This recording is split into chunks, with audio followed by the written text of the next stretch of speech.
Good morning dear student. आज मैं उषा पाठक आपका ऑनलाइन क्लासेज में अग्रवाल पब्लिक इंटर कॉलेज की तरफ से स्वागत करती हूँ। मैं आज आपको भाषा लिपि और व्याकरण के बारे में बताऊंगी। सबसे पहले हम यह जानेंगे कि भाषा क्या है, भाषा का उद्भव कहाँ से हुआ और भाषा के कितने प्रकार होते हैं। भाषा अपने मन के भावों और विचारों को एक दूसरे के सामने व्यक्त करने का माध्यम है। भाषा संस्कृत की भाष धातु से बना है, जिसका अर्थ व्यक्त वाणी है। आपको मैं एक उदाहरण के द्वारा समझाऊंगी। जैसे आप अगर एक शहर से दूसरे शहर जाते हैं तो आप या तो ट्रेन से जाते हैं या बस से जाते हैं या कार से जाते हैं, यानी एक शहर से दूसरे शहर जाने का माध्यम आपके ये वाहन है। उसी प्रकार अपने मन के भाव और विचारों को एक दूसरे के सामने प्रकट करने का माध्यम भाषा है।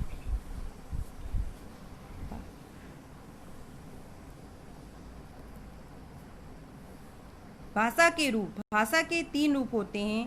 पहला मौखिक भाषा,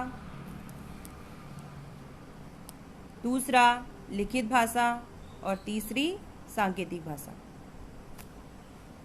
मौखिक भाषा, जब हम मनुष्य अपने मन के भावों और विचारों को बोलकर प्रकट करता, यानी अपनी बात को आप बोलकर एक दूसरे के सामने प्रकट करेंगे तो वह मौखिक भाषा कहलाती है। जैसे टेलीफोन पर वार्तालाप करना, रेडियो सुनना आदि।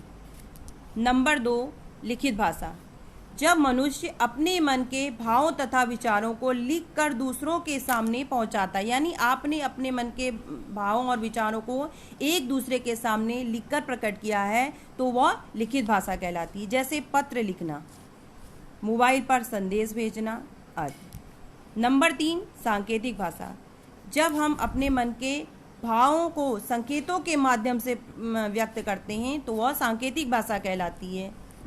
जैसे चौराहे पे खड़ी ट्रैफिक पुलिस। आपने कभी देखा होगा कि आप जब कभी मार्केट जाते हैं तो वहाँ पर आपने देखा होगा चौराहे पे एक ट्रैफिक पुलिस खड़ी रहती है।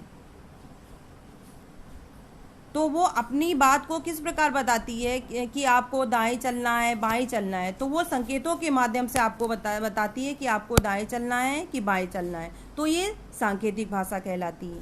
संसार में अनेक भाषाएं बोली जाती हैं, जैसे हिंदी, अंग्रेजी, संस्कृत, जर्मन, मराठी, पंजाबी, बंगला, उड़िया, कन्नड़, तेलुगु, फ्रेंच आदि। लिपि, भाषा को लिखने के लिए भिन्न भिन्न ध्वनियों को प्रकट करने के हेतु कुछ चिन्ह निर्धारित किए गए, यानी भाषा के लिखने के लिए जो चिन्ह निर्धारित किए जाते हैं उन चिन्हों को लिपि कहते हैं। यानी आप ये भी कह सकते हैं कि भाषा को जो लिखने का ढंग होता है वह लिपि कहलाता है। आप देखेंगे कि जैसे हिंदी अलग तरीके से लिखी जाती है, संस्कृत अलग तरीके से लिखी जाती है, उर्दू अलग तरीके से लिखी जाती है और फारसी अलग तरीके से लिखी जाती है।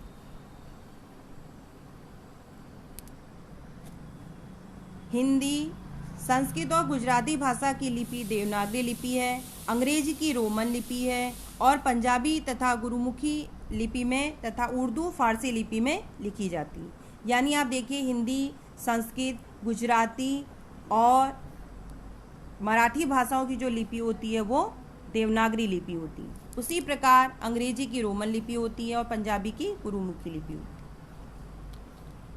राजभाषा, जब किसी देश का संविधान किसी भाषा को प्रशासन की भाषा घोषित कर देता है तब उस भाषा को राजभाषा की संज्ञा दे दी जाती है।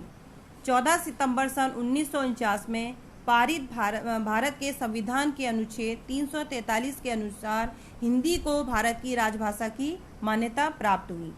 प्रशासन के सभी कार्यों में हिंदी भाषा का प्रयोग अनिवार्य है। अब आते हैं नेक्स्ट टॉपिक में व्याकरण। व्याकरण 2 शब्दों से मिलकर बना है, वी प्लस आकरण, यानी वी विशेष रूप से और आकरण शुद्ध करना, यानी भाषा को शुद्ध करने का जो शास्त्र होता है वो व्याकरण कहलाता है। यानी आप भाषा को शुद्ध रूप से कैसे लिखना, बोलना, पढ़ना, ये सब आप व्याकरण के माध्यम से ही सीख सकते हैं। व्याकरण ही भाषा को शुद्ध रूप से लिखने और उनके नियमों का ज्ञान कराता है। व्याकरण के ज्ञान के बिना किसी भी भाषा का समुचित ज्ञान नहीं हो सकता है। भाषा को सीखने के लिए उसके वर्णों, शब्दों तथा वाक्यों का ज्ञान होना आवश्यक है। अतः व्याकरण में वर्णों, शब्दों तथा वाक्यों पर विचार किया जाता है। इस प्रकार व्याकरण के 4 भाग किए जाते हैं। पहला वर्ण विचार, दूसरा शब्द विचार, तीसरा वाक्य विचार और चौथा रूप विचार। वर्ण विचार, प्रत्येक वर्ण शब्द कई वर्णों से मिलकर बना है।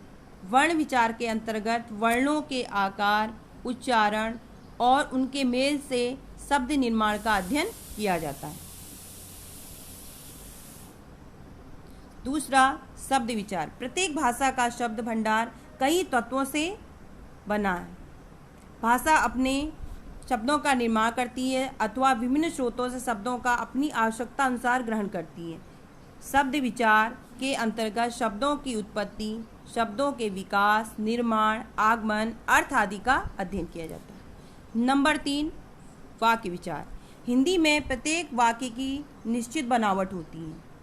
प्रत्येक वाक्य में पहले कर्ता, फिर कर्म और अंत में क्रिया आती है। वाक्य विचार के अंतर्गत वाक्य के भेद, वाक्य का गठन और पदों के पारस्परिक संबंध का अध्ययन किया जाता है। चौथा रूप विचार, प्रत्येक शब्द की अपनी स्वतंत्र सत्ता होती है। जब शब्द को वाक्य में प्रयुक्त किया जाता है तो बहुधा उसके रूप में परिवर्तन हो जाता है। वाक्य में प्रयुक्त शब्द को रूप या पद कहते हैं। रूप विचार के अंतर्गत शब्दों के रूप परिवर्तन, उनकी रचना, भेद और उनके कार्य का अध्ययन किया जाता है। जैसा कि आज मैंने आपको भाषा, लिपि और व्याकरण के बारे में बताया, अब मैं आपको नेक्स्ट वीडियो में वर्ण विचार के बारे में बताऊंगी। तब तक आप इस चैनल से जुड़े रहें। धन्यवाद।